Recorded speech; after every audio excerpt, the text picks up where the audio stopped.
we're talking about this guy right here. Like much of the nation, we really wanted to know more about Minnesota Governor Tim Walz and how he could win over Michiganders. So we called our sister station in Minneapolis, Fox 9. One of their anchor reporters told us this. He prefers a Carhart jacket and a baseball cap over a suit and tie. So don't be surprised if you see him dressed like that in Michigan tomorrow or during another visit to our state.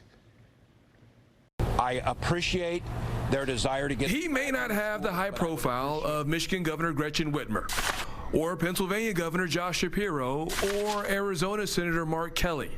But over the next several months, Michigan and the nation will get to know Tim Walz, Kamala Harris's pick for vice president. We spoke to Fox 9 Minneapolis anchor reporter Timothy Blotz for some insight on Minnesota's governor. I think what the rest of the country is going to find out is that Tim Walz is a very folksy, down-to-earth, authentic kind of person who's not exactly your typical politician. He has a unique ability to communicate with people one-on-one. Here in Michigan, it was talked about with Gretchen Whitmer. We heard Josh Shapiro, we heard Mark Kelly, we even heard Senator Gary Peters out of here. But where was Tim Walz in the conversation?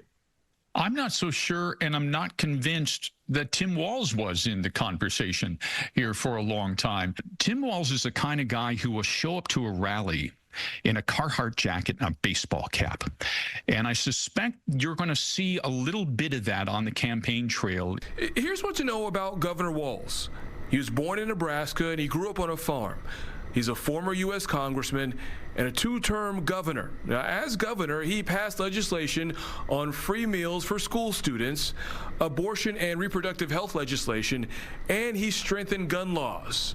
You're going to see him articulate the issues that mean most to people who are struggling right now in a way that that will perhaps connect with them.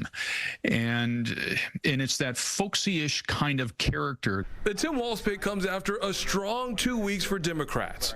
Since President Joe Biden withdrew from the race and Vice President Kamala Harris has stepped up, her campaign has raised hundreds of millions of dollars. Now, in another twist, we'll see how Republicans adjust to the Harris-Walz ticket. The Democrats have had two and a half really good weeks politically, right? I think they are in a much better position than they were before President Biden dropped out of the race. However, I think that the Walz pick over somebody like Shapiro or Mark Kelly from Arizona gives Republicans a day where they're feeling better about it than they were yesterday. And we're going to see how they respond. Now, for the anecdote I told you about last hour on Tim Walz and his down-to-earth personality, Tim Blotz from Fox 9 Minneapolis, he told me that a while back, Walz invited Ohio Governor Mike DeWine to Minnesota for the state fair. Now, Governor DeWine showed up in a suit and tie while Governor Walz was there in a T-shirt and a baseball cap holding an ear of corn in his hand. Now, that is this kind of story about Walz's average guy appeal that Democrats hope will help them win this election. Taryn.